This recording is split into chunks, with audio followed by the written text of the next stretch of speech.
Bonjour à tous. Je vais commencer ma vidéo en vous posant une petite question. D'après vous, à combien de substances chimiques êtes-vous exposé en ce moment même? Avez-vous une idée du nombre de contaminants qui vous entourent et qui peuvent potentiellement pénétrer dans votre organisme? Je vais vous laisser réfléchir à ça.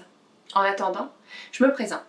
Je m'appelle Sarah Faure, je suis évaluatrice scientifique à Santé Canada. Cette vidéo vous explique brièvement mon projet de stage que j'ai effectué lors de ma maîtrise en santé environnementale et santé au travail à l'École de santé publique de l'Université de Montréal.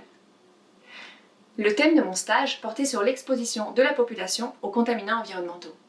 Pour mon projet de stage, j'ai utilisé les données d'une grande enquête de santé populationnelle appelée l'Enquête canadienne sur les mesures de la santé, ou ECMS. En effet, à travers cette enquête en cours depuis 2007, le gouvernement du Canada échantillonne du sang et de l'urine à plus de 5500 Canadiens tous les 2 ans. Les échantillons récoltés sont analysés pour déterminer les concentrations de centaines de contaminants présents dans l'organisme de la population. Prenons le benzène comme exemple pour illustrer cela.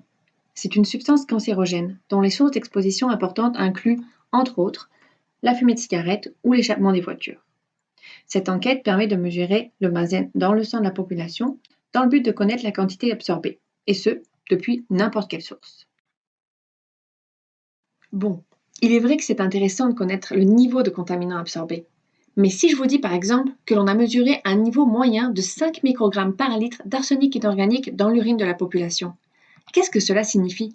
Comment interpréter cette valeur? Est-ce que cela représente un risque pour la santé? Un des moyens de répondre à ces questions est de comparer ce niveau dans l'urine avec une valeur guide biologique, qui nous dit que par exemple, si on dépasse 6,4 microgrammes par litre d'arsenic inorganique dans l'urine, cela pourrait constituer un risque pour la santé. Ces valeurs guides biologiques permettent de faire le lien entre les niveaux de contaminants mesurés dans le sang ou l'urine et l'apparition d'effets toxiques. Malheureusement, ces valeurs sont très difficiles à obtenir et sont disponibles seulement pour une petite partie des contaminants mesurés. L'objectif de mon projet était de faire un inventaire et une mise à jour des valeurs guides biologiques disponibles pour pouvoir les comparer au niveau mesuré dans la population canadienne. Le but final de ce projet était d'identifier les contaminants pour lesquels les expositions de la population pourraient être inquiétantes puisqu'elles dépasseraient les valeurs guides biologiques établies. Au total, j'ai analysé l'exposition à 25 substances en utilisant les moyennes de ce qui a été mesuré, aussi appelée la moyenne géométrique, ainsi que les groupes de personnes hautement exposées, que l'on appelle le 95e percentile. Cette analyse a été réalisée pour différents sous-groupes de population, comme les enfants, les fumeurs ou les non-fumeurs. Je ne vous parlerai pas ici de tous mes résultats en détail, car il y en a beaucoup. Mais globalement, mon travail a mis en évidence que pour la majorité des substances étudiées, il n'y a pas lieu de s'inquiéter de l'exposition de la population canadienne. Par contre, les niveaux mesurés dépassent des valeurs guides biologiques pour certaines substances, comme pour le benzène, l'arsenic ou l'acrylamide par exemple.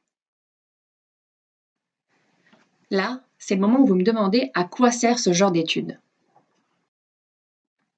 En fait, cet exercice est important, car il permet d'aider le gouvernement à prioriser ses efforts en analyse et en gestion de risque sur certains contaminants environnementaux dont l'exposition pourrait être inquiétante pour la population. Un bon exemple est l'arsenic, qui est présent dans la nourriture, comme dans le riz ou dans l'eau. Il a été identifié dans ce projet et cela a permis au gouvernement de planifier des études plus poussées qui permettront de déterminer s'il existe des nouvelles sources d'exposition à l'arsenic à analyser. Finalement, si je reviens à ma première question qui était, d'après vous, à combien de substances chimiques êtes-vous exposé en ce moment même? Et que vous me répondez qu'il serait plus intéressant d'avoir des quantités absorbées et des valeurs guides biologiques pour comparer, alors j'aurai l'impression d'avoir bien fait mon travail pour cette vidéo. Merci de votre écoute.